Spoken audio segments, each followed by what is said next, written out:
Bismillahirrahmanirrahim, students. Welcome with another episode of chapter number 6 और हस्ब आदत एक दुआ के साथ रब्बे ज़िदनी इल्मा और रब्बे इश्रह ली सदरी व यस्सिर ली अमरी व अहलुल उक़दतम मिन लिसानी यफ़क़हू क़ौली। और इस लेक्चर में स्टूडेंट्स हम मीन्स जो इस चैप्टर का लेक्चर नंबर 3 है, इस पर्टिकुलर लेक्चर में हम देखेंगे बल्कि कंटिन्यू करेंगे। हमने लास्ट टाइम हैबिट और सिमेट्री ऑफ द बैक्टीरियम को स्टडी किया हुआ था, हम उसके बारे में स्टडी करेंगे और उसके बाद हम स्टडी करेंगे कि what are the various types of locomotory organs may be present in bacteria. और हम ये भी देखेंगे कि अगर ये फ्लैजेलम है तो इसकी वेरियस टाइप्स या वेरिएशंस क्या हो सकती हैं। फिर उसके बाद स्टूडेंट्स हम देखेंगे कि हम बैक्टीरिया को नॉर्मल सेल के अलावा जो उसमें चीज़ें प्रेजेंट है, something like cell wall, something like capsule और स्लाइम, इन सब चीज़ों को कलेक्टिवली हम लोग बैक्टीरियल एनवेलप के नाम से जानते हैं। तो हम इस एनवेलप को स्टडी करेंगे कि उससे कौन कौन से पार्ट्स हैं और उनके क्या क्या रोल हो सकते हैं। और इस लेक्चर के बिल्कुल एंड पे हम ये अंडरस्टैंड करेंगे कि basically what is gram staining और उसकी लॉजिकल बेसिस या ग्राउंड्स क्या हैं। और फाइनली आप देख रहे हैं कि हमने एक टेबल बना के रखा है आप लोगों की बुक में से ही, जो हमें ग्राम नेगेटिव और ग्राम पॉजिटिव बैक्टीरिया की structural you can say variations के बारे में आगाह करेगा। So let's move to the white board. We have already introduced our lecture और अब इस लेक्चर में जैसे हमने डिस्कस किया था आप लोगों के साथ कि हम कंटिन्यू करेंगे विद द सिमेट्री और हैबिट ऑफ द बैक्टीरियम।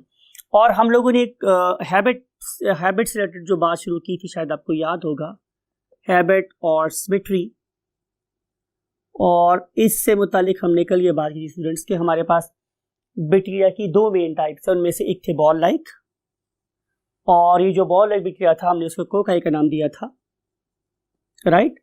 और अगर हमारे पास एक कोकाई बैक्टीरिया है तो ये इस प्लेन में डिवाइड हो सकते हैं, आई मीन वर्टिकली डिवाइड हो सकते हैं। अगर वर्टिकली डिवाइड हुए तो उसके रिजल्ट में they may arrange themselves in group of 2, और अगर ये ग्रुप ऑफ 2 में अरेंज थे तो हमने इन्हें डिप्लो कोकाई का नाम दिया था, राइट। और अगर ये वाले बैक्टीरिया दोबारा से डिवाइड हुई इस तरीके से तो फिर ये एक 4 का ग्रुप बना सकते हैं, और अगर ये एक दफ़ा फिर डिवाइड हो जहाँ से तो ये ग्रुप ऑफ 8 बना सकते हैं। तो अब ये जो कोकाई हैं ये बिल्कुल एक लीनियर फैशन में एक स्ट्रैप की तरह से अरेंज्ड हैं, तो हम लोग इन्हें स्ट्रेप्टो कोकाई का नाम देते थे, स्ट्रेप्टो कोकाई का नाम देते हैं। स्ट्रैप अपने याद रखते हैं, स्ट्रैप का मतलब एक पटा, चेन, आप इसे उस नाम से याद रख सकते हैं। लेकिन ऐसा भी हो सकता है स्टूडेंट्स कि ये एक मरतबा वर्टिकल डिवाइड करें और एक मरतबा हॉरिजॉन्टल डिवाइड करें। मिसाल के तौर पे कि अगर ये मेरे पास एक बैक्टीरिया में ये इस तरह डिवाइड हुआ तो उसके रिजल्ट में 2 सेल प्रोड्यूस हुए। लेकिन अगर दूसरी मरतबा ये पहली प्लेन के at right angle means 90 degree के ज़ाविये पे डिवाइड करेगा तो उसके रिजल्ट में ये मेरे पास ग्रुप ऑफ 4 प्रोड्यूस हो जाएगा, राइट। और ये जो मेरे पास ग्रुप ऑफ 4 सेल्स हैं जो को प्लेनर हैं, एक ही प्लेन पे एग्जिस्ट कर रहे हैं, इनको हम लोग नाम देते हैं स्टूडेंट्स फॉर टेट्राड का।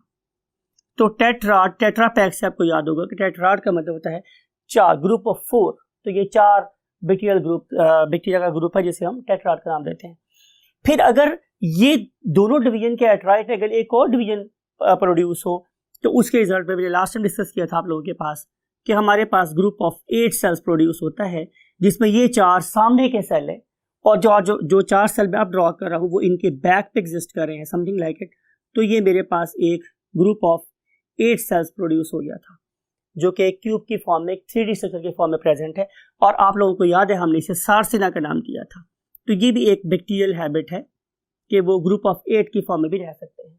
लेकिन अब तक जो हमने सिमेट्री स्टडी की, जो हमने हैबिट स्टडी की, उसके लिहाज से जो बैक्टीरिया थे वो किसी खास पैटर्न में अपने आप को डिवाइड कर रहे थे। लेकिन ऐसा भी हो सकता है कि जो बैक्टीरिया हैं वो without any specific sequence divide होते रहे, और उसके रिजल्ट में आमतौर पे आप अपने माइंड में लेके आए ग्रेप्स का एक गुच्छा, तो उसमें there is no definite pattern for the arrangement of the grapes. तो यहाँ पर भी अगर बैक्टीरिया कभी इस तरह डिवाइड करे और कभी फॉर एग्जांपल इस तरह डिवाइड कर ले और कभी फॉर एग्जांपल इस तरह डिवाइड कर ले, तो इनके मिलने से एक क्लस्टर ऑफ बैक्टीरिया बच जाता है। इस क्लस्टर ऑफ बैक्टीरिया को हम लोग नाम देते हैं व्हाट, स्टेफिलोकोकाई। तो ये हमारे पास कल की थोड़ी सी रेपिटेशन है, हमने लेक्चर को डेलिबरेटली रिपीट किया ताकि ब्रेक ना आए और पूरे लेक्चर में इसको अंडरस्टैंड कर सकते हैं। Same is the case with what bacilli, और मैंने आपको डिस्कस किया था लास्ट टाइम कि जो बेसिलाई है वो बेसिकली रॉड लाइक है, they are rod like bacteria. अब इनके बारे में आप लोगों ने एक बात याद रखनी कि ये बैक्टीरिया हमेशा अपनी लेंथ के एट राइट एंगल डिवाइड होंगे, राइट। अगर ये अपनी लेंथ के एट राइट एंगल डिवाइड हो रहे हैं तो उसके रिजल्ट में दो पॉसिबिलिटीज हो सकती है, या तो ये दो ग्रुप की फॉर्म में रहे, अगर ये ग्रुप ऑफ टू में रहे तो जाहिर है ये डिप्लोबैसिलाई कहलाएंगे, और अगर ये वाले bacteria keep on dividing in the same plane तो वो एक स्ट्रैप, वो चेन बना सकते हैं, तो जाहिर है ये स्ट्रेप्टोबैसिलाई कहलाएंगे। तो ये कहलाएंगे स्टूडेंट्स व्हाट, डिप्लोबैसिलाई। डिप्लो का मतलब है टू और बैसिलाई का मतलब होता है रॉड शेप बैक्टीरिया, और ये कहलाएगा मेरे पास स्ट्रेप्टोबैसिलाई, और इसका मतलब मेरे पास ये है कि ये वाले बैक्टीरिया एक चेन की फॉर्म में अरेंज हो गए, राइट स्टूडेंट्स। इंपॉर्टेंट बात यह है जो आप लोगों की बुक में भी इवेंचुअली इसको उन्होंने यहाँ डायग्राम में आपके बनवाया भी है, वो ये कि ये वाले बैक्टीरिया कभी भी इस फॉर्म में डिवाइड नहीं होते, यानी कि इनके अंदर लॉन्गिट्यूडनल कट नहीं आता, लंबाई के रुख कभी डिवाइड नहीं होते। अगर डिवाइड नहीं होते तो जाहिर है ये वाली फॉर्म एग्जिस्ट नहीं कर सकते।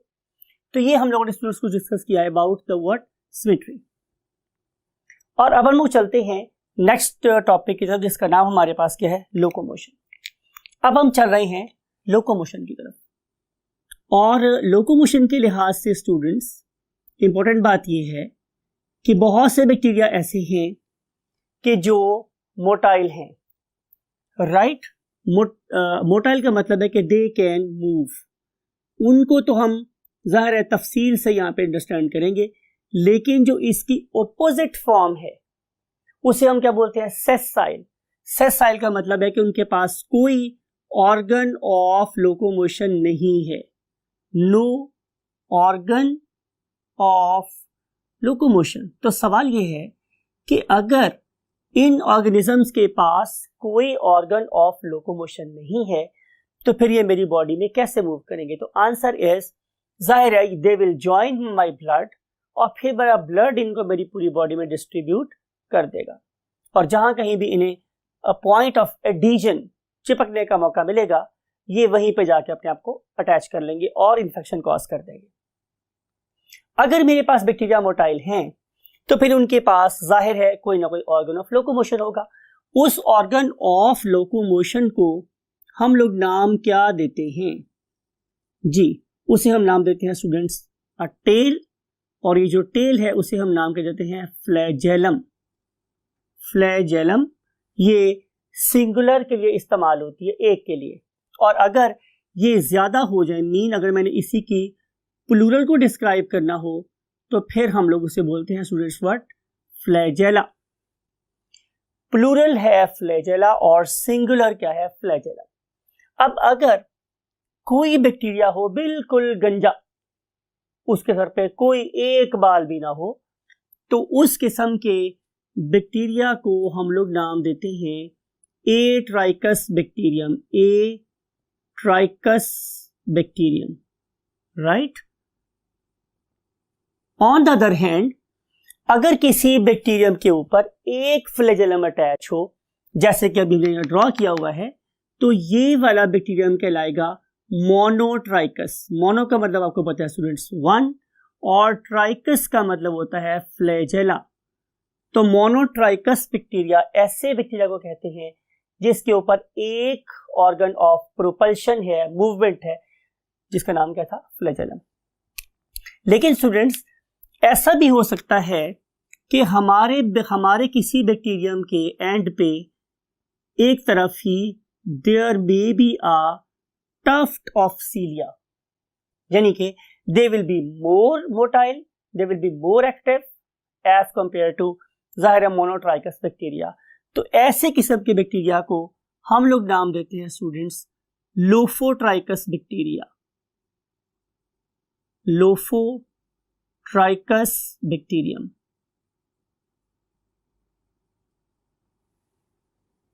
उसके बाद जो हमारे पास थर्ड किस्म के बैक्टीरिया हैं उन्हें हम लोग देखते हैं तो वहां पे हमें बैक्टीरिया की दो साइड्स पे इस तरह के पोर्स नजर आते हैं, यानी कि नौ किसी बंदे की मूंछों की तरह से यहां दो तरफ आप लोगों को टफ टफ से नजर आते हैं। तो इस किस्म के बैक्टीरिया को हम लोग एम्फी ट्राइकस बैक्टीरिया बोलते हैं, एम्फी ट्राइकस बैक्टीरियम या ओवरऑल में एम्फी ट्राइकस बैक्टीरिया बोलेंगे।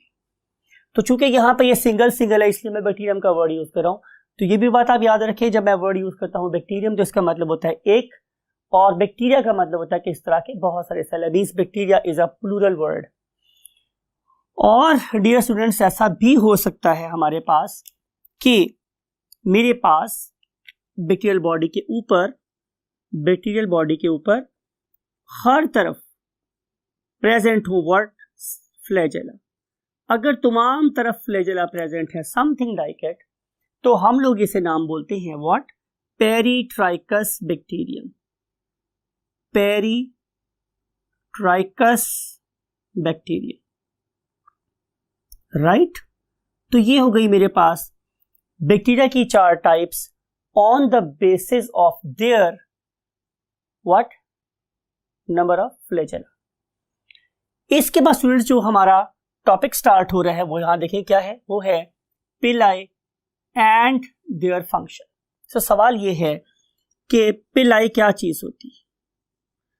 जैसे मैंने वो कल बोला था स्टूडेंट्स कि इनफैक्ट जो वर्ड है वो है पाइलाई, और ये जो चीज है मेरे पास स्टूडेंट्स व्हाट, पाइलाई, इसके बारे में आप लोगों ने जो बात गौर से देखनी है वो ये है कि इन्हीं फ्लैजेला के दरमियान में कहीं ना कहीं हम लोगों को नजर आती है एक और ट्यूब, समथिंग लाइक इट। जैसे कि ये एक ट्यूब लगा दी मैंने। अब आपको ये वाली बात भी समझ आ गई कि यहाँ पे मैंने वर्ड यूज किया है ट्यूब। अब ट्यूब का मतलब है जाहिर है कोई ऐसी चीज है जो अंदर से हॉलो है। तो जो पिलाई हैं और पाइलाई हैं basically they are hollow from inside और they are tube like, hollow हैं और ट्यूब लाइक। जाहिर है स्टूडेंट्स अगर ये ट्यूब लाइक हैं तो फिर इनका डायामीटर इन पर्टिकुलर फ्लैजेला से ज्यादा होना चाहिए। सो दे हैव लार्जर डायामीटर, उनका जो डायामीटर है वो जाहिर है ज्यादा है, राइट। अगर ये हॉलो है और डायामीटर ज्यादा है तो डेफिनेटली इनका कोई यूनिक फंक्शन होगा। तो अगर हम इन्हीं पाइलाई के फंक्शन की बात करें तो answer is they are designed by the nature to carry out conjugation. और अगर कोई बंदा आपसे पूछ ले कि कॉन्जुगेशन क्या है तो आप लोग बताएंगे कि it is a kind of sexual reproduction. और उस रिप्रोडक्शन में दो बैक्टीरिया जो डेफिनेटली ओपोजिट मेटिंग टाइप के हैं, जिनमें से मैं एक को बोल रहा हूं आप लोगों के लिए MT पॉजिटिव, राइट, और एक को मैं बोल रहा हूं MT नेगेटिव। एक को मैं बोल रहा हूं MT पॉजिटिव और एक को मैं नाम दिया है स्टूडेंट्स क्या, MT नेगेटिव, राइट। इसमें से एक बैक्टीरियम ऐसा है जो डोनर है और एक बैक्टीरियम ऐसा है जो रेसिपिएंट। लेकिन उस प्रोसेस के दौरान में जो सबसे अहम डेवलपमेंट होती है वो ये है कि इस पर्टिकुलर हॉलो ट्यूब के डेवलप हो जाने की वजह से अब इन दोनों के साइटोप्लाज्म आपस में मिक्स हो सकते हैं, राइट। प्लस अगर ये सेक्सुअल रिप्रोडक्शन के प्रोसेस से गुजरने वाले हैं तो इनके गैमेट्स भी एक्सचेंज हो सकते हैं। इस किस्म की हॉलो ट्यूब को जो सेक्सुअल रिप्रोडक्शन में इस्तेमाल होती है उसे हम क्या बोलते हैं स्टूडेंट्स, व्हाट, उसे हम बोलते हैं कॉन्जुगेशन ट्यूब। और उसके लिए चाहिए हमें दो ऑर्गेनिज्म, एक फॉर एग्जांपल क्या है MT positive mating type positive और एक क्या है MT negative mating type negative. और यूजुअली जो डोनर है वो पॉजिटिव होता है और जो रेसिपिएंट है वो नेगेटिव होता है, राइट स्टूडेंट्स। अब हमने डिस्कस भी कर लिया, लोकोमोशन डिस्कस भी कर ली, और अब हम चल रहे हैं सेल एनवेलप की तरफ। So we are moving to the next topic and next topic is cell envelope. अब ये जो मेरे पास स्टूडेंट्स सेल एनवेलप है, राइट, इसके बारे में आपको ये याद रखना है कि हर वो चीज जो सेल मेम्ब्रेन के अलावा बैक्टीरिया का पार्ट है उसे हम लोग सेल एनवेलप में शामिल कर देंगे। और जैसे आपने देखा इंट्रोडक्शन में भी कि हम सेल एनवेलप में 3 चीजें इंक्लूड करते हैं। एक को हम बोलते हैं कैप्सूल, एक को हम बोलते हैं स्लाइम, और एक को हम बोलते हैं व्हाट, सेल वॉल, राइट। तो पहले हम डिस्कस करेंगे किसको, कैप्सूल को। यानी कि बहुत से बैक्टीरिया की टाइप ऐसी होती है कि जिन्होंने अपने गिर्द म्यूकोपॉलीसैकेराइड का एक बड़ा स्ट्रॉन्ग शील्ड डेवलप कर लिया है। उस बड़े ही स्ट्रॉन्ग शील्ड में अगर आप देखें तो आप लोगों को पॉलीसैकेराइड की रिपीटेड यूनिट्स नजर आती है, और सम टाइम उसके अंदर आप लोगों को प्रोटीन भी नजर आती है, और सम टाइम ये दोनों चीजें इकट्ठी भी पाई जाती, राइट। इनके मिलने से जो बड़ा हार्ड सा कोट बन जाता है around the bacterium, that is called as what, the capsule. वो वाले बैक्टीरिया जो अपने गिर्द कैप्सूल बनाने की सलाहियत रखते हैं, they are more protected than those bacteria के जो कैप्सूल अपने गिर्द नहीं रखते। तो it is a defensive measure of the bacterium against various types of environmental factors. उसके बाद हम पढ़ने वाले हैं एक और चीज जिसे हम नाम कहते हैं स्टूडेंट स्लाइम। अब बहुत से अगेन बैक्टीरिया मेरे पास ऐसे हैं स्टूडेंट्स, फॉर एग्जांपल यहाँ पे मैं एक कोकाई को डेवलप कर लेता हूँ। तो ये फॉर एग्जांपल उसकी सेल मेम्ब्रेन है। तो सेल मेम्ब्रेन के ऊपर एक लूजली बाउंडेड, एक लूजली अटैच्ड मेरे पास क्या प्रेजेंट है, एक स्लाइमी सी लेयर। जाहिर है अगर ये स्लाइमी है तो ये मुझे चिपचिपी नजर आएगी, गमी नजर आएगी, राइट।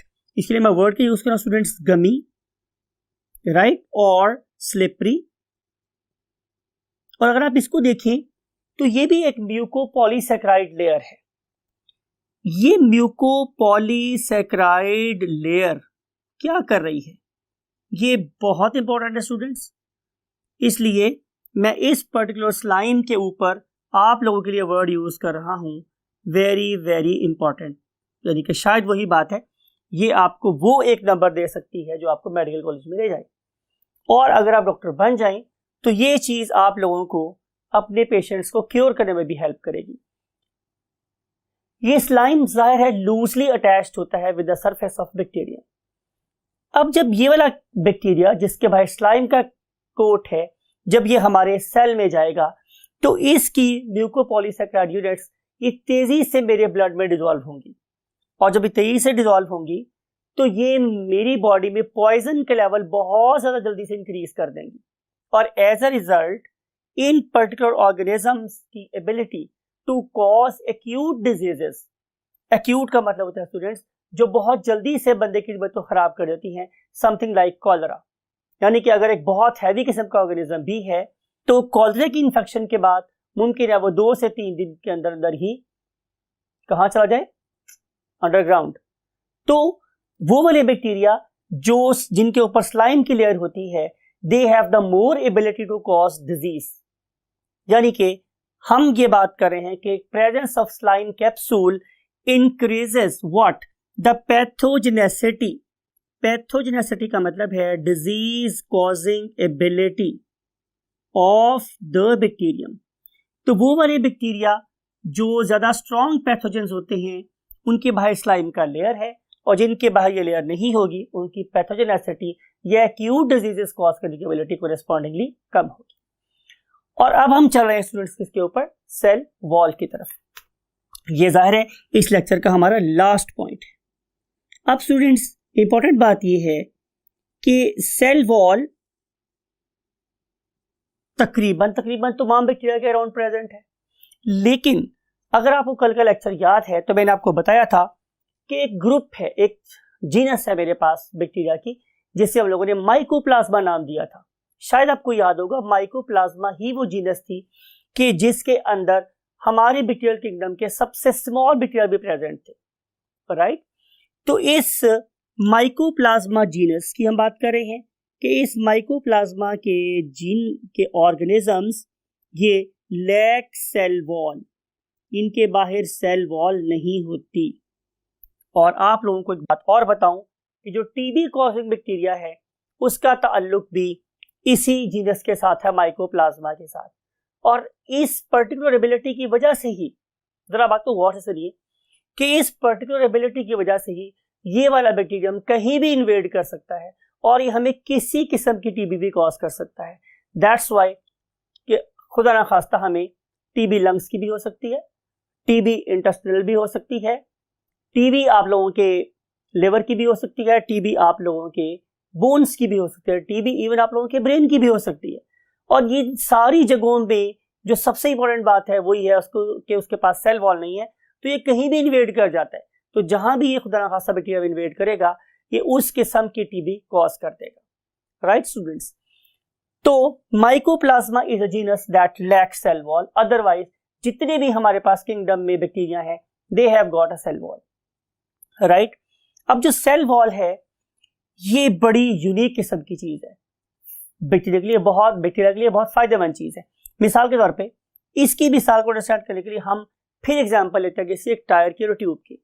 यू नो कि in case of tube we can inflate definite amount of air into the tube, यानी कि मैं ट्यूब में किसी खास हद तक ही हवा भर सकता हूं। अगर मैं ट्यूब में उससे ज्यादा हवा भरूंगा तो ट्यूब फट जाएगी। फर्ज कर लेते हैं कि ये जो अमाउंट है वो 15 पाउंड है, राइट। लेकिन अगर मैं इसी ट्यूब को एक टायर के अंदर रख दूं, राइट, तो अब मैं इस पर्टिकुलर ट्यूब में 60 पाउंड तक हवा भी भर सकता हूं। इसका मतलब ये होगा कि इस पर्टिकुलर ट्यूब को फटने से बचाया टायर ने। Same is the case with the cell wall, right. Cell wall bacteria को हाइपोटोनिक एनवायरनमेंट में ऑस्मोटिक लाइसिस से बचाती है। मैंने वर्ड डेलिबरेटली यूज किए आप लोगों के लिए।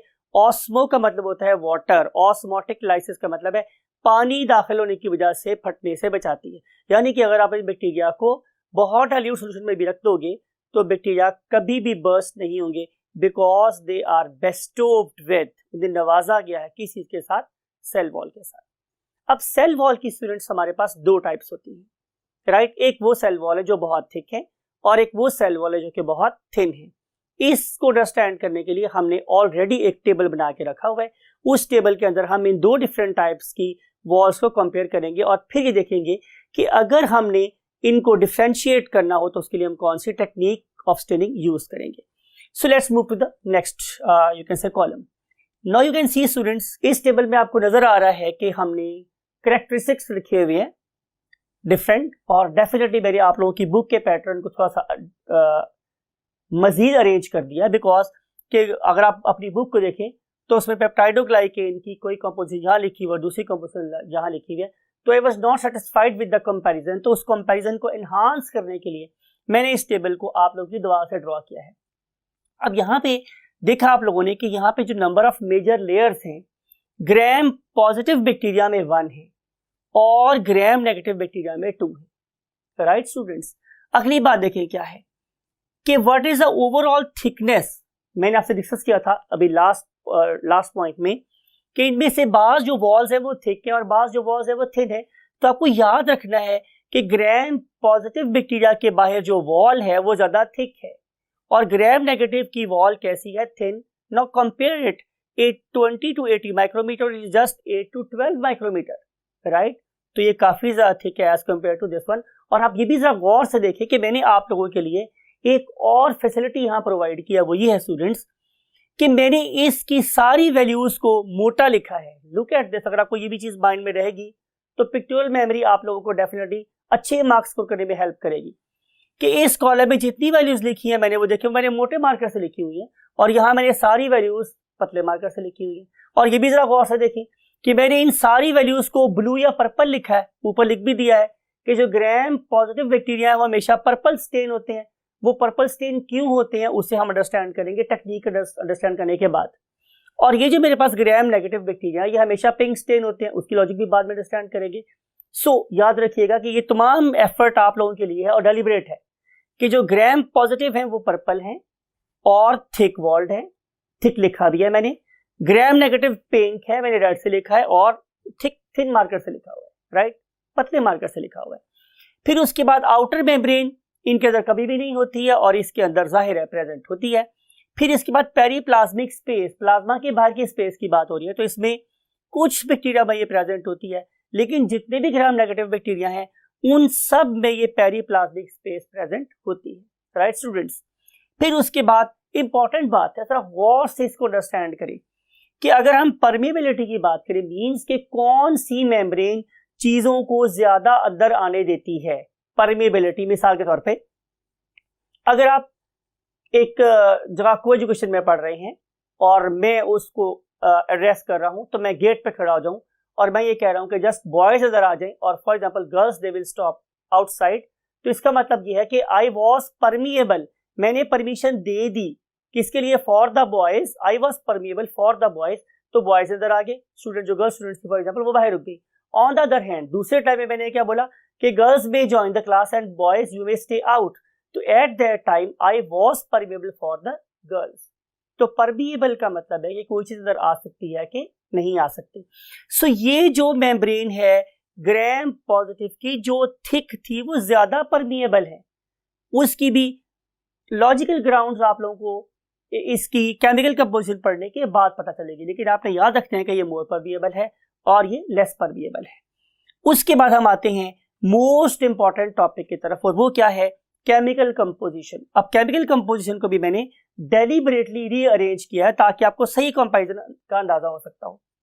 आप देख रहे हैं पेप्टाइडोग्लाइकेन, ये बड़ी इंपॉर्टेंट, बहुत बहुत इंपॉर्टेंट यू कैन से कि कॉन्सेप्ट है, इसलिए आप लोगों ने, मैं आप लोगों के लिए क्या कर रहा हूं, इसको ब्लॉक कर रहा हूं, you can C over here, और इसके ऊपर एक स्टार लगा रहा हूं। आपको पता है कि मैं स्टार हमेशा वहां लगाता हूं जहां कोई बहुत ही ज्यादा इंपॉर्टेंट बात लिखनी होती है।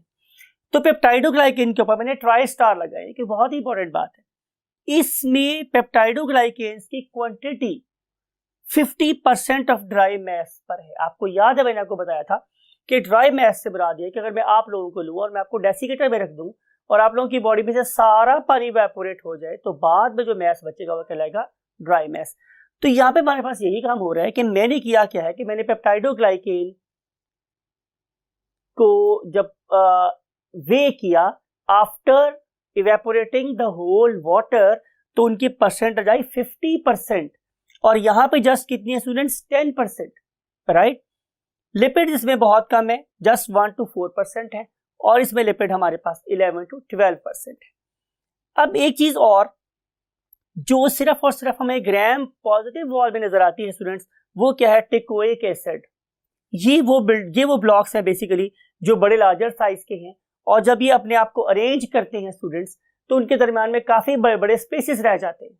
आपको एनिमेशन में दिखाएंगे कि जब इनमें स्पेसेस रह जाएंगे तो जाहिर है अब कोई भी चीज इन बड़े बड़े सुराखों में से बैक्टीरिया के अंदर भी आ सकती है और बाहर भी जा सकती है। Therefore this particular wall, although it is very thick but it has got huge spaces, huge holes, तो उनमें से चीजें अंदर आ सकती हैं, लिहाजा ये मोर परमिएबल है। और इनके अंदर जो कॉन्जुगेट मॉलिक्यूल्स बनते हैं वो जाहिर है लिपिड और टिकोइक एसिड का बनेंगे, क्योंकि जाहिर है यहाँ पे टिकोइक एसिड ज्यादा है, तो वो बनेंगे lipoteichoic acid what conjugate molecules. On the other hand यहाँ पे आप लोगों को लिपोपॉलीसेकेराइड भी नजर आएंगे, बीच यहाँ पे लिपिड और कार्बोहाइड्रेट्स भी शामिल है, और यहाँ पे लिपिड और प्रोटीन्स भी शामिल है, राइट स्टूडेंट्स। तो ये आप लोगों ने इस सारे कंपैरिजन को अपने माइंड में रखना है। और अब हम चल रहे हैं एक और अहम पॉइंट की तरफ, और वो पॉइंट ये है कि अगर हमने ग्राम नेगेटिव और ग्राम पॉजिटिव बैक्टीरिया को डिफरेंशिएट करना हो तो उसके लिए हमें क्या करना पड़ेगा। तो ऐसा करते हैं स्टूडेंट्स कि हम उसके लिए सबसे पहले स्टेप्स लिखते हैं ताकि आपको मेथड समझ आए। जी स्टूडेंट्स, हम ग्राम स्टेनिंग स्टेप्स लिख रहे हैं, और ये जो हम बात यहाँ पे कर रहे हैं स्टूडेंट्स, वो आप लोगों के लिए बहुत यूजफुल है इवन इन एफएससी प्रैक्टिकल। तो आप क्या करेंगे students, number 1, take a slide. आप एक स्लाइड लेंगे, क्लीन इट्स बोथ साइड्स, इसकी दोनों साइड्स को अच्छे तरीके से टिश्यू पेपर के साथ क्या करेंगे आप लोग, साफ कर लेंगे। एंड मार्क इट, और इसे आप लोग मार्क भी कर लेंगे ताकि आपको पता चले कि इसकी कौन सी साइड ऊपर है और कौन सी साइड नीचे है। तो तीनों काम सक्सेसफुल एक्सपेरिमेंट के लिए जरूरी। फिर जितनी अच्छी आप लोगों की स्लाइड साफ होगी उतनी ही आप लोगों को बैक्टीरिया अच्छे नजर आएंगे, उतनी ही बेटर स्टेनिंग आएगी। और आखिरी स्टेप में हम आपको पता है कि जो स्लाइड बना रहे होते हैं तो कहते हैं कि उसमें बबल्स नहीं आने चाहिए, तो बबल्स भी नहीं आएंगे। सो इस वाले केस में क्लीनलीनेस निस्फ ईमान से भी कोई बड़ी चीज है, सफाई बहुत जरूरी है। फिर उसके बाद आप क्या करेंगे स्टूडेंट्स, आप लोग टेक द स्पेसिमन, आप स्पेसिमन लेंगे। You can use a dropper, you can use a inoculation loop, जो हमने बहुत दफा यूज किया आपके सामने। आप उस स्पेसिमन को ले, उसको ऊपर लगाएं, देन हीट, फिर आप उसे हीट करें। जब आप इस स्लाइड को हीट करेंगे तो बेसिकली ये वाले कोट्स ये कोवलेंट बॉन्ड बनवा लेंगे with them and what slide. इसका मतलब ये है कि हीट होने के बाद ये वाले बैक्टीरिया मेरी स्लाइड की सरफेस के ऊपर चिपक जाएंगे। उस चिपकने को हम लोग नाम क्या बोलते हैं, फिक्स इट। तो आपने 3 काम किया, आपने स्पेसिमन लिया, इसको हीट किया और उसको फिक्स भी कर लिया। फिर नंबर 3 स्टेप पे आपने क्या करना है, आपने इसको प्लेट रखना है on the rack of the staining tray. हम एक ट्रे लेते हैं और उसके ऊपर हमने एक शेल्फ डाली होती है, उसके ऊपर उसको प्लेस कर देंगे। और प्लेस करने के बाद आप क्या करेंगे कि add number 1 very important thing, crystal violet stain. आप लोगों ने इसमें क्रिस्टल वॉयलेट स्टेन ऐड करना है। क्रिस्टल वॉयलेट नेम इंडिकेट कर रहा है कि ये पर्पल होंगे, राइट स्टूडेंट्स। जब आपने इसमें क्रिस्टल वॉयलेट स्टेन ऐड कर दिया तो आपने वेट करना है फॉर 1 मिनट, 1 मिनट तक आपने इसमें इंतजार करना है। उसके बाद आप क्या करेंगे स्टूडेंट्स कि आप लोग इसमें ऐड करोगे क्या, add water and rinse it. Rinse it का मतलब ये होता है कि आपने सिर्फ और सिर्फ इसके ऊपर से पानी बहा देना है जेंटली। फिर नंबर 5 पे आप ऐड करोगे ऐड ग्राम आयोडीन। इसमें आप लोगों ने ग्राम आयोडीन ऐड कर देनी है। लॉजिक बहुत इंपॉर्टेंट है स्टूडेंट, लॉजिक। अगर स्टूडेंट्स ये हुई ग्राम पॉजिटिव बैक्टीरिया की सेल वॉल, तो मैंने आपको बताया था कि उसमें टिकोइक एसिड होता है और उसके अंदर मेरे पास बड़ी बड़ी क्रीवाइसेस होती हैं, होल्स होती हैं, दरारें होती हैं। तो क्या होगा कि ये वाली आयोडीन इस ग्राम नेगेटिव स्टेन के साथ मिलकर क्या करेगी, ये बनाएगी CVI कॉम्प्लेक्स। CVI कॉम्प्लेक्स का मतलब है क्रिस्टल वॉयलेट आयोडीन कॉम्प्लेक्स। और ये कॉम्प्लेक्स उन पर्टिकुलर सुराखों में से फिर कभी बाहर नहीं निकलेगा। लेकिन अगर ये हुई ग्राम नेगेटिव बैक्टीरिया की वॉल, तो चूंकि वहां पे क्रीवाइसिस है ही नहीं, तो उस वाले केस में क्रिस्टल वॉयलेट कॉम्प्लेक्स बनेगा ही नहीं, राइट। तो दैट्स व्हाई के ये वाली wall being gram positive wall हमेशा पर्पल होती है और ग्राम नेगेटिव वॉल चूंकि उसमें CVI कॉम्प्लेक्स डेवलप नहीं हो सकता, वो कभी पर्पल नहीं हो सकती। फिर उसके बाद आपने नंबर 6 पे क्या करना है, again rinse it with water. आप इसे दोबारा से वाटर से रिंस कर दोगे, ठीक है। फिर नंबर 7 पे आप लोग क्या करोगे, ऐड सेफ्रोनिन स्टेन। और इस पर्पस के लिए मैं डेलिबरेटली अगेन पिंक या ब्लू मार्कर यूज कर रहा हूं कि आप लोगों ने इस पर्टिकुलर सेफ्रोनिन स्टेन को ऐड कर देना है। और ये सेफ्रोनिन स्टेन आपने रखना है जस्ट फॉर 45 सेकेंड्स। और 45 सेकेंड के बाद आप लोगों ने इसे अगेन वॉश विद वाटर, आपने इसे दोबारा से वॉश कर देना है वाटर के साथ। और फिर आपने स्टूडेंट्स क्या करना है, सफाई निस्फ ईमान है, आपने एक्स्ट्रा स्ट्रेन को रिमूव कर देना है, रिमूव एक्स्ट्रा स्ट्रेन। और फिर आप लोगों ने नंबर 9 पे व्यू करना है under microscope, view under microscope. तो अगर आप लोगों का बैक्टीरिया क्या हुआ स्टूडेंट्स, ग्राम पॉजिटिव वॉल वाला, तो अपीयर होगा ब्लू। और अगर हुआ पिंक तो वो क्या होगा, ग्राम नेगेटिव। आई होप कि आप लोगों को इन सारे स्टेजेस की स्टेप भी समझ आ गई होंगी और उनको करने की रीजनिंग या लॉजिक भी समझ आई होगी कि आखिर हमारा ग्राम पॉजिटिव हमेशा पर्पल ही क्यों होता है और ग्राम नेगेटिव बैक्टीरिया हमेशा पिंक ही स्टेन क्यों होते हैं।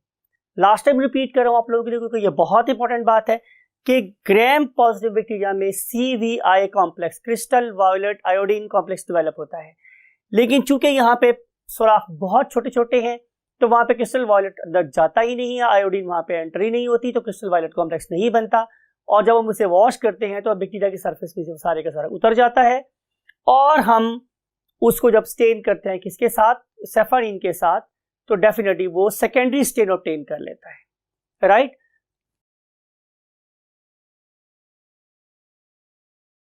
बिस्मिल्लाहिर्रहमानिर्रहीम। जी अजीज तालिब इल्मों, हम स्टार्ट करने वाले हैं चैप्टर नंबर 6 का लेक्चर नंबर 4 और आपको याद है कि हमने लेक्चर नंबर 3 में हमने बात को छोड़ा था किसके ऊपर, ग्राम स्टेनिंग पे और with the characteristics of what the last feature of cell envelope that is basically cell wall. और अब सेल वॉल को पढ़ने के बाद अब हम शुरू करने वाले हैं जाहिर है cell membrane. So let's go to the features of cell membrane. Let's start with the cell membrane.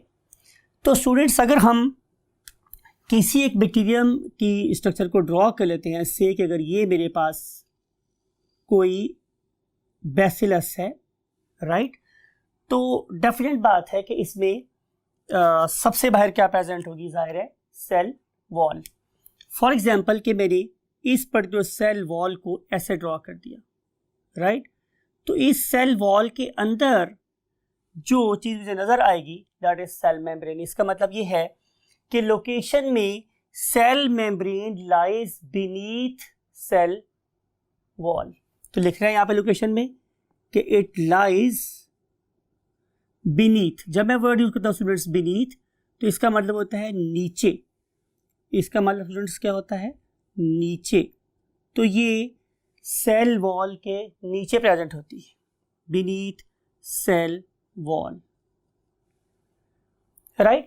और अगर आप लोग इसकी स्ट्रक्चर की बात करो तो स्ट्रक्चर के लिहाज से स्टूडेंट्स ये क्या होती है, it is very soft, it is delicate, it is elastic and still it is tenacious. Mean इतना आसानी से नहीं फट जाती है, अगरचे ये बहुत डेलिकेट और सॉफ्ट है। और इसकी डेलिकेसी, सॉफ्टनेस और टेनेशियसनेस में जाहिर है इसके केमिकल कंपोजिशन का बहुत ज़्यादा हाथ है। और अगर आप इसे कोई और नाम देना चाहें तो जाहिर है आप चैप्टर नंबर 4 में पढ़ के आए हैं, क्या उसे बोलते हैं क्या, प्लाज्मा मेम्ब्रेन। और इसको प्लाज्मा मेम्ब्रेन कहने की रीज़न भी यही है कि it is surrounding basically the whole what, cytoplasm, इसलिए इसका नाम प्लाज्मा मेम्ब्रेन भी है। फिर अगर हम लोग स्टूडेंट्स इसकी आखिरी चीज़ पे जिसका नाम क्या है, इसके फंक्शन, तो फंक्शन जैसे मैंने पहले बहुत सारे रिलेट करता है स्ट्रक्चर के साथ, तो इसके लिहाज से हमें एक चीज़ और अंडरस्टैंड यहाँ पे करनी चाहिए कि क्या हमारे प्रोकैरियोट की सेल वॉल और यूकैरियोट की सेल वॉल एक जैसी है, सॉरी सेल मेम्ब्रेन, कि इस पर्टिकुलर फंक्शन को स्टडी करने से पहले हमें एक बात को और गौर से देखना चाहिए और वो ये है कि क्या जो हमारे यूकैरियोट है और हमारे प्रोकैरियोट है दोनों की सेल मेम्ब्रेन एक जैसी है। तो answer is no, there is a difference between the chemical composition of a eukaryote and a prokaryote. For example difference हम देखेंगे स्ट्रक्चर में कि जो हमारे यूकैरियोट्स हैं उनके अंदर concentration of sterol and cholesterol is sterols and cholesterol वो ज्यादा होती, या सम टाइम ये भी कहा जा सकता है कि इनके अंदर ये चीजें पाई ही नहीं जाती। तो ये जो डिफरेंस है वो बेसिकली रिलेट करता है किसके साथ, उनके फंक्शनल डिफरेंस के साथ भी। बिकॉज कि आपको पता है बायो में और केमिस्ट्री में हम लोग हमेशा ये बात करते हैं कि structure is related to function and function is related to structure. तो फंक्शन इसके हमारे पास क्या है स्टूडेंट, बड़ी सिंपल सी बात है कि ये कंट्रोल करेगी, इट कंट्रोल्स व्हाट, मूवमेंट। भाई अगर हम मूवमेंट की बात कर रहे हैं तो जाहिर है यहां से कोई ट्रक और बस तो गुजरती नहीं है, यहां से क्या गुजरेंगे, जाहिर है मॉलिक्यूल्स। तो मॉलिक्यूल्स की मेरे पास क्या टाइप हो सकती हैं, दो, यानी कि it will either control the movement of inorganic substances, right. और जब मैं इनऑर्गेनिक सब्सटेंस की बात करूं तो जाहिर है उसमें से हमारे सॉल्ट्स, कुछ एसिड के फ्रैक्शंस, कुछ हमारे पास बेस के फ्रैक्शन, कुछ सॉल्ट्स की चीजें, तो जाहिर है वो यहाँ पे चाहिए होंगी। और या फिर इन्हें चाहिए होंगे कोई ना कोई हैवी मेटल्स जो इनके बॉडी के एंजाइम्स के को एंजाइम के तौर पे या को फैक्टर के तौर पे उसकी हेल्प कर रहे होंगे। और दूसरी चीजें जो चाहिए हैं डेफिनेटली वो क्या है स्टूडेंट्स, ऑर्गेनिक सब्सटेंसेस। मैंने डेलिबरेटली इसको ऑर्गेनिक को ब्लैक से लिख रहा हूँ और उसकी रीजन हमारे पास ये स्टूडेंट्स के इसकी वजह से आपको समझ आएगी कि इसमें जो सेंट्रल स्केलेटन है वो क्या है, कार्बन, राइट। तो ऑर्गेनिक सब्सटेंसेस की मूवमेंट को भी कंट्रोल करेगा सेल मेम्ब्रेन। अब जब मैं ऑर्गेनिक सब्सटेंसेस की बात करूंगा तो जाहिर है इसमें आपको नजर आएंगे carbohydrates, proteins, lipids and for example vitamins and then coenzymes etcetera, right. Carbohydrates, proteins, lipids, vitamin and coenzyme etcetera. तो जितनी भी चीजें हमारी सेल के अंदर आ रही हैं या जा रही हैं उसको किसी तौर से भी कंट्रोल नहीं करती सेल वॉल। उसको कंट्रोल करने वाली जो चीज है उसका नाम क्या है, cell membrane. So let's move to the next thing. और नेक्स्ट पॉइंट हमारे पास क्या है, साइटोप्लाज्मिक मैट्रिक्स। और अगर हम इस साइटोप्लाज्मिक मैट्रिक्स की बात करें तो मैट्रिक्स का मतलब स्टूडेंट्स स्पेस होता है। तो अगर मैं इस पर्टिकुलर बैक्टीरियम को ड्रॉ कर रहा हूं for example something like it, तो आप लोगों को पता है कि ये बाहर वाली चीज हमारी CM है, it stands for sale membrane. और इसके बाहर जो चीज प्रेजेंट है that was very hard and thick, it was CW, it stands for sale wall. तो सेल वॉल के नीचे सेल मेम्ब्रेन और इसके सेंटर में ये जो चीज है मेरे पास, ये जाहिर है इसका DNA, राइट। अब DNA से बाहर और सेल मेम्ब्रेन के नीचे, इवन इंक्लूडिंग सेल मेम्ब्रेन, जो चीज मेरे पास प्रेजेंट है उससे मैं क्या बोलता हूं, साइटोप्लाज्मिक मैट्रिक्स। तो मैट्रिक्स का मतलब आमतौर पर स्टूडेंट्स क्या होता है, स्पेस, राइट। अब मैं अगर इसके अंदर पाई जाने वाली चीजों को देखूं तो जाहिर है चीफली तो इसमें वाटर ही होगा, जाहिर है। और इस पर्टिकुलर वाटर के अंदर अगर हम देखें तो डिफरेंट किस्म की चीजें डिजॉल्व्ड हैं। उन डिफरेंट किस्म की चीजों में जाहिर है क्या शामिल हो सकते हैं, अगेन इनऑर्गेनिक सब्सटेंसेस, और शामिल हो सकते हैं ऑर्गेनिक सब्सटेंसेस, राइट। अब बात को थोड़ा गौर से सुनिएगा। सेल मेम्ब्रेन हमारे साइटोप्लाज्म में जो लिक्विड फ्रैक्शन है वो, और इसके अंदर जितने भी ऑर्गेनेल्स प्रेजेंट है, ग्रेन्यूल्स प्रेजेंट है, उन सब चीजों को कलेक्टिवली अगर मैं कोई नाम देना चाहूं तो वो क्या है स्टूडेंट्स, प्रोटोप्लास्ट। तो यहां पे आप लोगों ने सब चीजें लिख देनी है। फॉर एग्जांपल आप लोगों ने सेल मेम्ब्रेन को इंक्लूड कर देना है, आप लोगों ने साइटोप्लाज्म को इंक्लूड कर जिसमें सारा वाटर शामिल है वो इंक्लूड करेंगे, और जितने भी इसके अदर पार्ट्स हैं उन सब को आप ऐड करके एक नाम देना चाहें तो वो क्या कहलाएगा, प्रोटोप्लास्ट। अब यहाँ पे ऑर्गेनेल्स या पार्ट्स क्या क्या हो सकते हैं जी, उसमें हमारे पास शामिल हो सकता है students what, number 1 is nucleoid region, means nucleus का रीजन शामिल हो सकता है, and then we may have plasmids, then we may have ribosomes, then we may have lysosomes, and then we may have two more things. One of them is called as, for example, cyst, other one may be called as spore, and still third thing may be the granules. तो इन सारी की सारी चीजों को मैं collectively क्या बोल सकता हूं स्टूडेंट्स, साइटोप्लाज्मिक मैट्रिक्स। इन तमाम के तमाम ऑर्गेनेल्स को, main part of the cells को हम वन बाय वन डिस्कस करने वाले हैं। तो आज हम डिस्कस करेंगे up to ribosomes, right.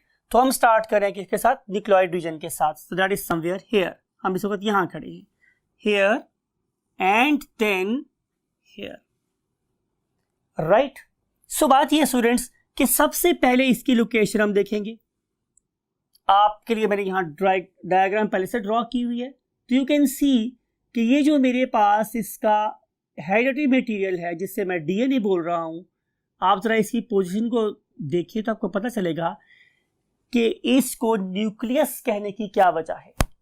Basically nucleus is a geometrical position कि ये जो पर्टिकुलर ग्रुप ऑफ मॉलिक्यूल्स हैं ये किसी भी सेल के बिल्कुल सेंटर में एग्जिस्ट करते.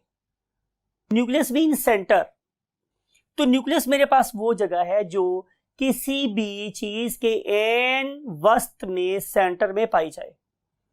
तो इस लिहाज से आपको पता होना चाहिए कि it lies close to the centre, ठीक है, और it lies exactly in the centre और इन द सेंटर. जैसे कि आप लोगों पढ़ के आए हैं कि जो हमारे एनिमल सेल्स हैं उनमें ये बिल्कुल वाकई सेंटर में होता है, लेकिन प्लांट सेल्स में due to presence of vacuole it has been pushed to one side. अगर हम इसके स्ट्रक्चर की बात करें स्टूडेंट्स तो it is not bounded by a nuclear membrane. इसके बाहर कोई न्यूक्लियर मेम्ब्रेन शामिल नहीं होती. एक बात. दूसरी बात यह है कि ये एक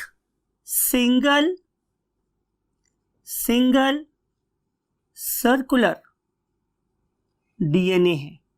बस एक गोल सा डीएनए है और कितना है, 1. जाहिर है स्टूडेंट्स अगर मेरे पास नंबर ऑफ क्रोमोसोम्स 1 हो तो हम उसे नाम कर देते हैं हैप्लॉइड. हाप्लॉइड का वर्ड निकला है haploid, right, means 1n, because usually number of chromosome is diploid. तो डाइप्लॉइड का आधा मोनोप्लॉइड भी कहलाता है. देयरफॉर हाप्लॉइड और monoploid is the same thing. तो यहां पे ये क्या कहलाएंगे, 1n, राइट. अगली बात, अगर आप इस पर्टिकुलर सेंट्रल मॉलिक्यूल को देखना चाहते हैं किसी भी कीड़ा की बॉडी में तो आप लोगों को करना पड़ेगा इसको स्टेन.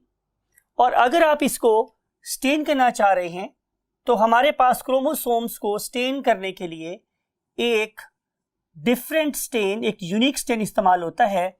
उसे हम नाम देते हैं Feulgen stain. This particular stain has a greater affinity.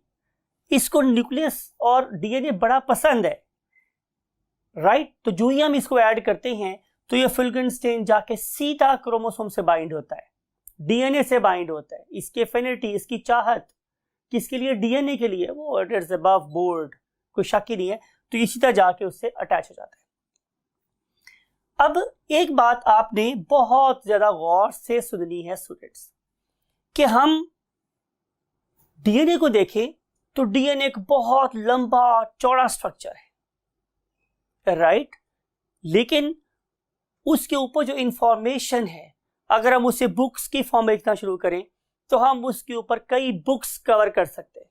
लेकिन अल्लाह ताला इतनी ज्यादा बड़ी इंफॉर्मेशन को एक छोटी सी जगह में कैसे पैक कर लेता है, it is called as the marvel of God, right. तो हम इसी मार्वल ऑफ गॉड यानी कि डीएनए की बात करें अगर, तो आप देखेंगे कि इकोलाई की जो डीएनए की लेंथ है इट इज जस्ट 1,4,000 nm.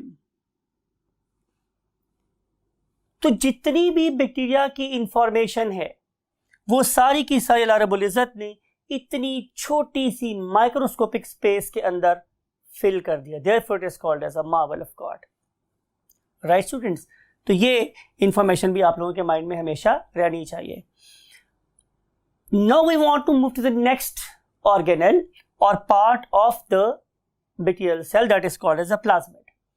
अब अगर आप प्लाज्मिड की बात करें स्टूडेंट्स तो प्लाज्मिड्स बैक्टीरिया की बॉडी में यूनिफॉर्मली डिस्ट्रीब्यूटेड है इन द साइटोप्लाज्मिक मैट्रिक्स। कोई यहां प्रेजेंट है, कोई यहां प्रेजेंट है, कोई यहां प्रेजेंट है, राइट। तो आप लोग इसको लेबल कर सकते हैं एज व्हाट? प्लाज्मिड। सवाल ये है कि लोकेशन तो पता चल गई कि it is distributed in the cytoplasm. तो सवाल यह है कि इसकी केमिकल नेचर क्या है? तो answer is these are extra chromosomal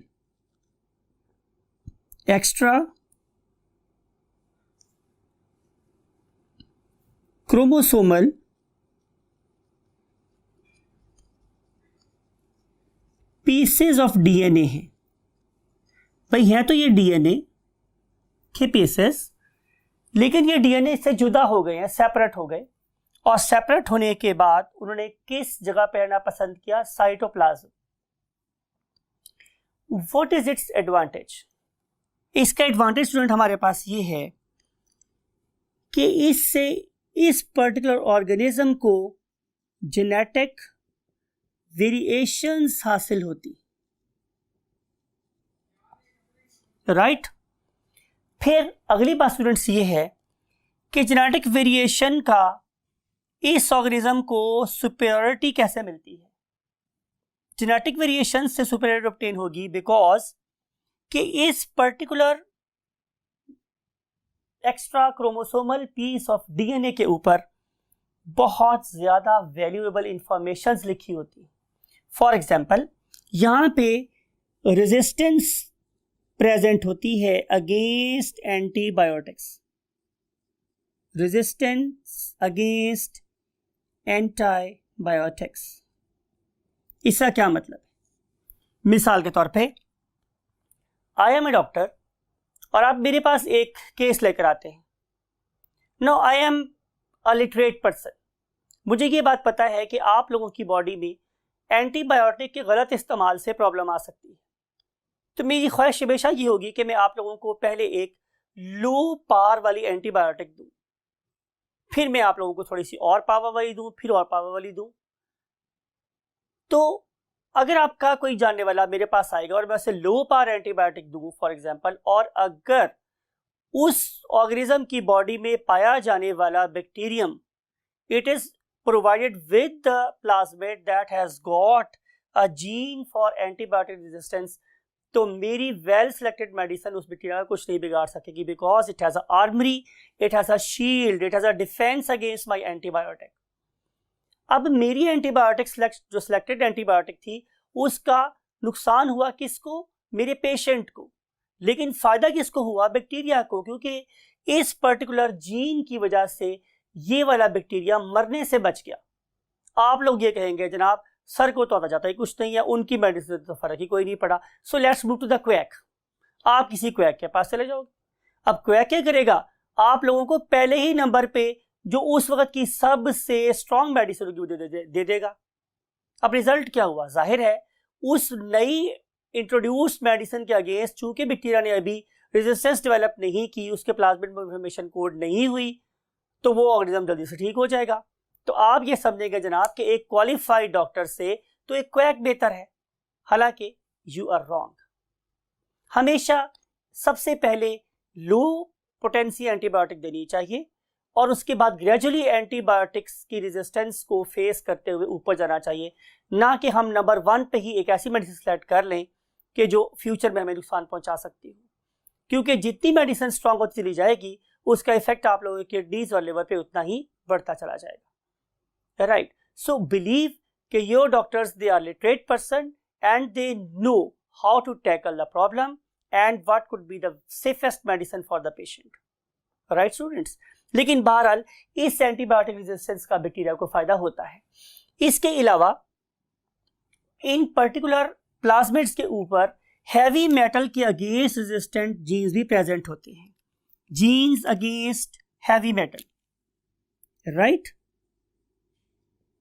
heavy metal से अगेंस्ट भी हो सकता है। फिर इसके ऊपर जीन्स हो सकते हैं अगेंस्ट हैजर्डस मेटाबोलाइट्स, तो ऐसी चीजें जो उसके मेटाबॉलिज्म को खराब कर सकती है, उसके अगेंस्ट भी इसके पास क्या प्रेजेंट है, जीन प्रेजेंट है। Same is the case here कि जिस बैक्टीरिया के पास ये प्लाज्मिड है वो उस प्लाज्मिड को अपने नॉर्मल जीनोम में ऐड भी कर सकते हैं और निकाल भी सकते हैं to develop resistance against any abnormal environmental condition. It means having plasmid is better than not having the plasmid. So plasmids are blessing for the bacteria.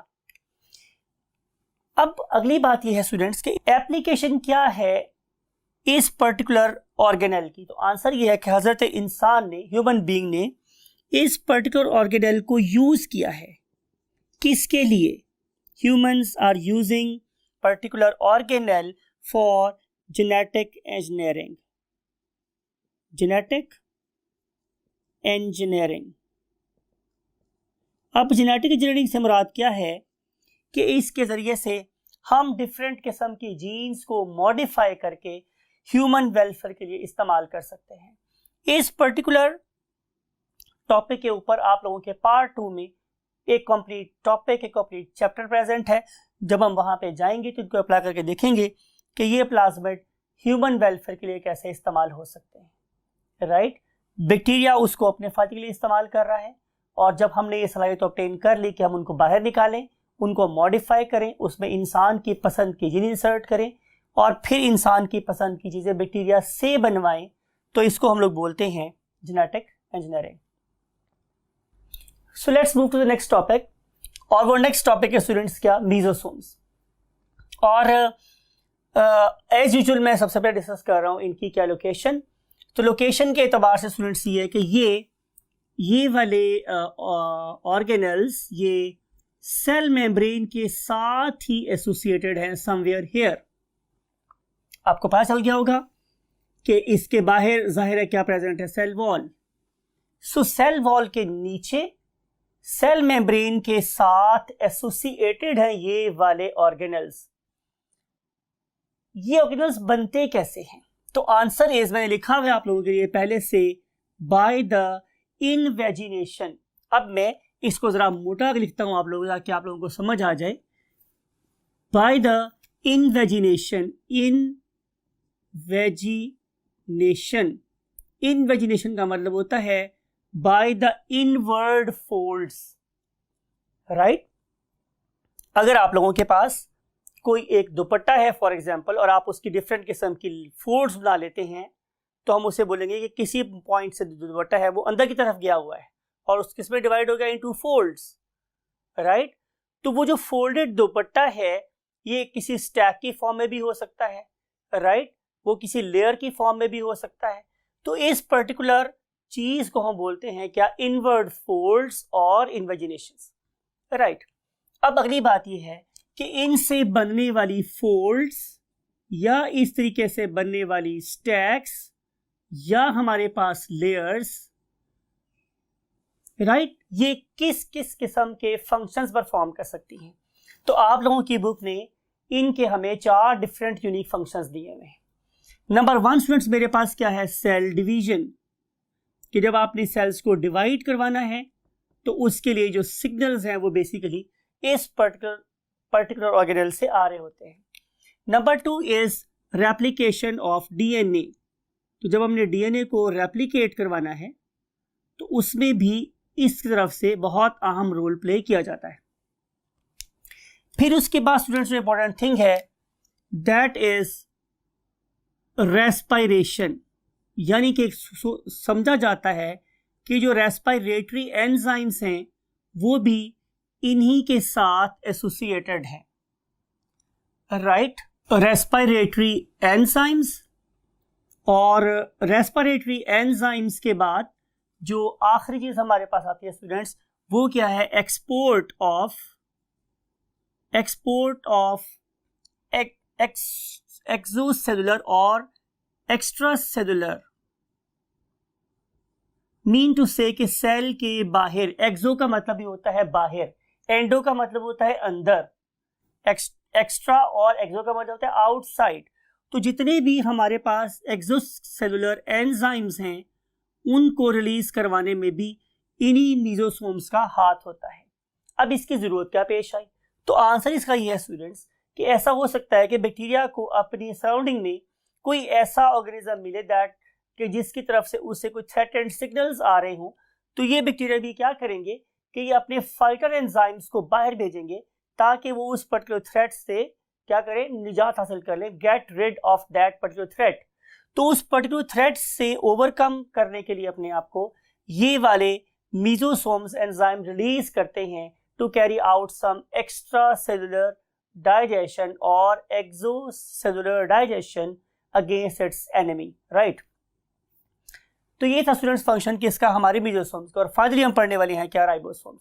अब राइबोसोम्स का क्या लोकेशन सबसे इंपॉर्टेंट, सबसे नंबर 1 कि जो हमारे जो राइबोसोम्स हैं वो हमारे साइटोप्लाज्म के अंदर भी प्रेजेंट होते हैं और बाज़ औक़ात ये सेल मेम्ब्रेन के साथ भी अटैच होते हैं, राइट। तो दो जगह एग्जिस्ट करते हैं। अगर मैं इसकी स्ट्रक्चर की बात करूं तो आपको पता होना चाहिए कि दो चीज़ों के मिलने से बने हुए हैं। एक है हमारे पास, याद होगा मैंने बताया था कि ribosomal RNA, right, chapter number 2, right. और उसमें हमने 3 डिफरेंट टाइप्स के आरएनए पढ़े थे और उसमें से एक था राइबोसोमल आरएनए। मैंने आपको बताया था कि आपने हमेशा जो पहला आर है वो छोटा लिखना है। तो राइबोसोमल आरएनए और मेरे पास प्रेजेंट है क्या, राइबोसोमल प्रोटीन्स। इन दो चीज़ों की असेंबली से, यानी कि इन दो चीज़ों के आपस में मिल जाने से जो चीज़ बनती है उसे हम क्या बोलते हैं, राइबोसोम्स, राइट। अब अगर हम इसके फंक्शन की बात करें तो बिल्कुल आप पढ़े लिखे बच्चे हैं, आपको ये बात बिल्कुल याद हो गई है कि they are actively engaged in synthesis of proteins. तो ये सिर्फ और सिर्फ सिंथेसिस ऑफ प्रोटीन में इस्तेमाल होते हैं, राइट। और आज की आखिरी बात कि राइबोसोम नंबर 1 क्यों पाए जाते हैं, दोनों में, यूकेरियोट में भी और प्रोकैरियोट में भी। पॉइंट टू बी नोटेड कि राइबोसोम वो वाहिद ऑर्गेनेल है कि जो यूकेरियोट में भी होता है और प्रोकैरियोट में भी होता है। लेकिन एक बात आप ये भी गौर से माइंड में याद रखें कि ribosome is not a membrane bounded organelle. और प्रोकैरियोट और यूकेरियोट में जब हम डिफरेंस लिखते हैं तो हम यही एक बात बताते हैं कि प्रोकैरियोट में कोई मेम्ब्रेन बाउंडेड ऑर्गेनेल नहीं होता, जबकि यूकेरियोट में सारे के सारे ऑर्गेनेल्स मेम्ब्रेन बाउंडेड होते हैं। तो चूंकि राइबोसोम के बाहर मेम्ब्रेन प्रेजेंट नहीं है, इसलिए वो यूकेरियोट में भी पाया जाता है और प्रोकैरियोट में भी पाया जाता है, right. So it is important. और दूसरी बात स्टूडेंट्स ये है कि जो मेरे पास राइबोसोम्स होते हैं बैक्टीरिया के, वो हमेशा छोटे साइज के होते हैं। ये हमने पहले भी पढ़ रखा है कि जो प्रोकैरियोट का राइबोसोम है वो स्मॉल है और उसकी वैल्यू 70 स्वेटबर्ग यूनिट्स हैं। और जो हमारे हमारे यूकेरियोट्स के यूकेरियोटिक राइबोसोम्स हैं, दे आर लार्ज और उनकी वैल्यू 80s होती है। That's it for today students. Again, as usual, मैं आप लोगों से यही कहूँगा, खुश रहें और लोगों में खुशियाँ बांटें और अपनी और अपने इर्द गिर्द वाले लोगों की बहुत ज़्यादा केयर करें। और चूँकि हम मुसलमान हैं तो हमारे पास अल्लाह की दी हुई सबसे बड़ी नेमत ईमान है, उसकी हिफाजत करें। अल्लाह ताला आपको इसकी तौफीक